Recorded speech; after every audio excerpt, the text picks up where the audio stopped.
Yang style Tai Chi narrow blade sword in 54 movements. Raise the blade. Left foot steps out.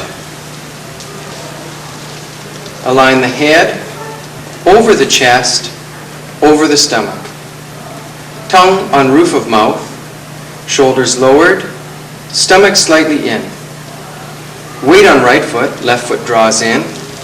Left foot steps out and close with sword. Weight on right foot. Step out left foot. Immortal points the way. 1. Sink back right foot, left foot change angle. Threading through. Right foot steps. Draw back. Push forward. 3 rings envelop the moon. Half step up. Draw back with the sword. Left foot up. Big top star. Sink back. Cutting down. Swallow skims the water. Draw back. Pull. Left foot steps forward. Cut. Left and right. Parry and sweep. Big circle. Right foot steps out. Little top star. Left foot steps back. Threading through. Step. Clever cat catches a rat. Sink back. Push. Turn. Dragonfly touches the water. Step out left foot. Honeybee enters the honeycomb. Change angle inwards. Sink back left foot. Open. Phoenix spreads its wings. Little whirlwind. 1, 2, thrust. Sink back. Right foot steps out, left foot on toe. Little top star. Step back. Turn. Draw back. Waiting for the fish. Draw in, step. Push. Brush aside the grass to search for the snake. Right foot steps out. Thrust. Left foot steps back, sink back, embrace moon to bosom. Step out and chase the bird up the tree. Step back. Black dragon waves its tail. Draw in. Step out. Green dragon comes out of the water. Thrust. Turn. Wind swirls the lotus leaves. Push. Back. Lion plays with its head. Open. Tiger holds its head. Step and wild horse leaps over the stream. Turn to rein in the horse. Step out. Compass points. Weight on right foot. Left foot steps out. Welcome wind flicks the dust. 1, 2, and 3. Draw in. Sink back. Right foot steps out. Cut back. Follow the water to push the boat. Shooting star follows the moon. Skybird flies over the waterfall. Up across.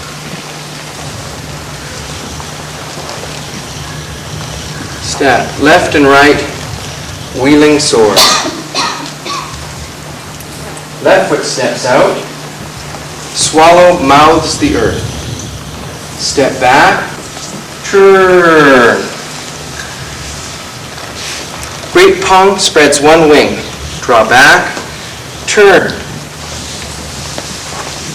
Moon forages the sea bottom. Sink back. Embrace moon to bosom. Step out for Night Demon explores the sea. Step back. Draw back.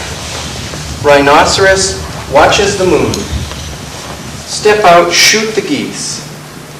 Open and Green Dragon explores with claws. Weight on right foot, left foot change angle, step out, open, phoenix spreads its wings. Step out, straddling, block. One more time, step out, straddle step, and block. Sink back a little bit, change angle, shoot the geese. Step out, white ape presents fruit. Sink back, pull. Right foot steps back, falling flowers, 2. Step back, falling flowers, 3. Step back, falling flowers, 4. Step back, turn, right foot change angle, draw back, cut back, turn. Weight on right foot, left foot steps out, fair maiden weaves at the shuttles. Sink back left foot, right foot change angle, step out, tiger plays with its tail. Step out, left foot, open, go. Fish jumps over the dragon's door. Draw back, cut back, 1. Step, 2. Black dragon swirls around a column. Change, sink up over. Immortal points the way, 2. Sink, change, 1, 2. Wings sweeps the plum. Step forward. Hands present the ivory scroll. Draw back, touch. 2. And together. Conclusion of Yang style Tai Chi sword. So, any questions? So that's where people get into, in my view, get into the biggest trouble, is because they're either slavishly adherent to a tradition and don't take other evidence into consideration, or they kind of take the attitude that, well, there's a whole lot of variations out there, I can do it whatever way I feel like. So for me, the standard that I set for myself on all of this stuff, for my own training, because I am interested in getting it and nailing it, is to say, these are all the information sources that I have available to me, and what's the through line? What's the through line that's consistent with all of this work? So it doesn't matter if it's Chen Wei Ming or Chen Mancheng or Chen Yanlin or Yang Zheng-Do or Fu Zhongwen or, Hu Flung Hu. Right? It doesn't really matter to me. It's a matter of what's the core that's common in all of their work, and that's what I'm looking for. Yeah, and the thing is too that all of these solo things start to make more sense when you start to look at them with a partner. Like I think I kind of surprised Tony the other night when I said, oh well, this one has an application and his sword went flying out of his hand. Those are the old techniques, right? Those are the old techniques.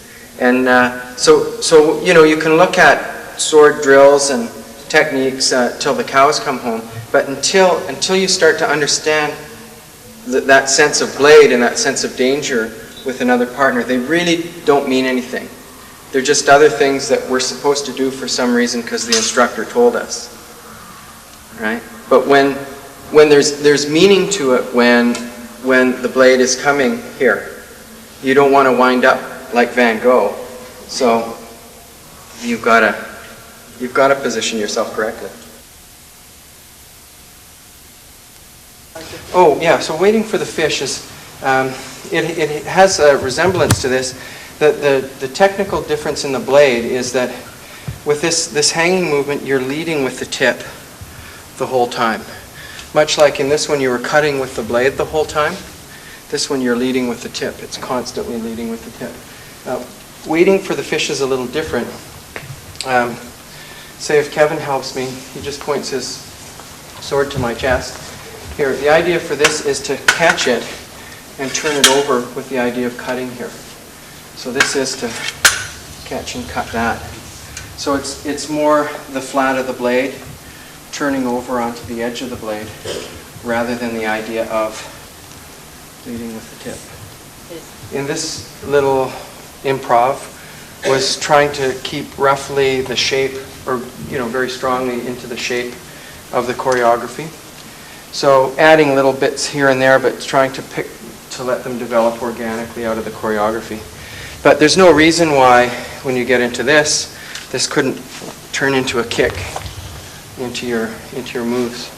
Certain things like that would be fine. Or if you're stepping out, say we're doing turn here, there's no reason why we couldn't kick into that step. Something like that.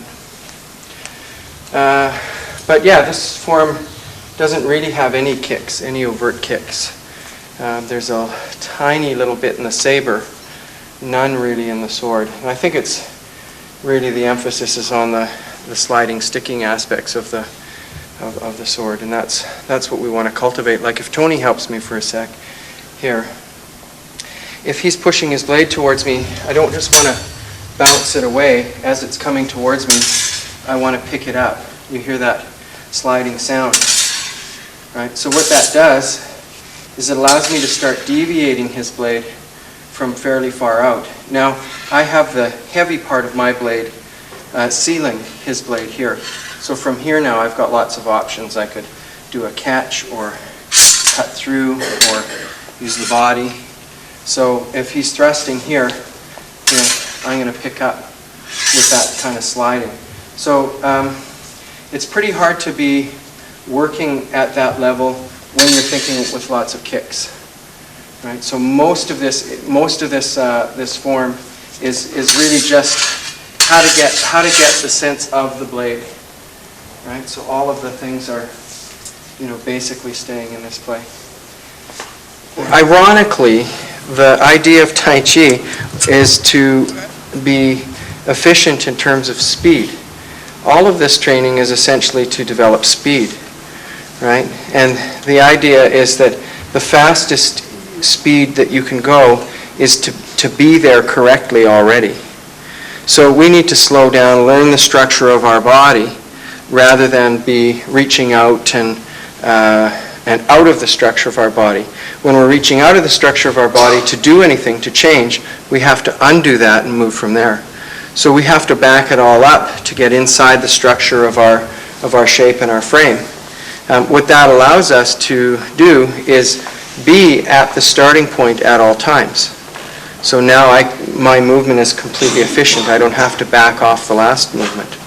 So the whole idea is to have your body be in a real place at all times.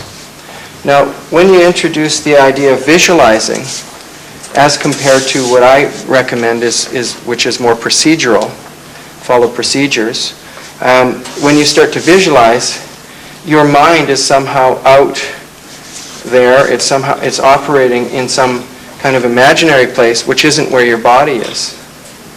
So even though you're trying to get your body to do things by visualizing, you're engaged in such a way that your mind is not really resting in the body and its procedures.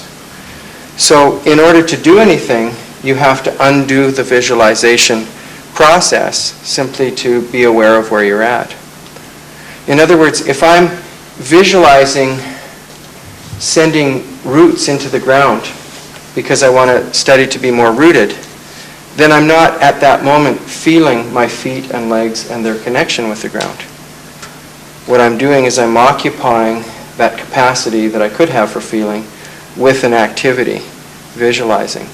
So while visualizing can be helpful sometimes in terms of helping you get over a hump, sometimes you can't get your body to do something. But if you visualize, you can kind of approximate it or get to it. My recommendation is that as soon as you can get your body to do that, just do it. Abandon the visualization. Because the visualization is a kind of it's a step ladder, it's a tool, it's kind of a crutch, right? And what you really want is where that step ladder will get you to. You want to be in that place, right? Or what that tool will build you. So don't hold on to the tool or the ladder or the crutch. Let that go as soon as possible, if you need it at all.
Mm-hmm.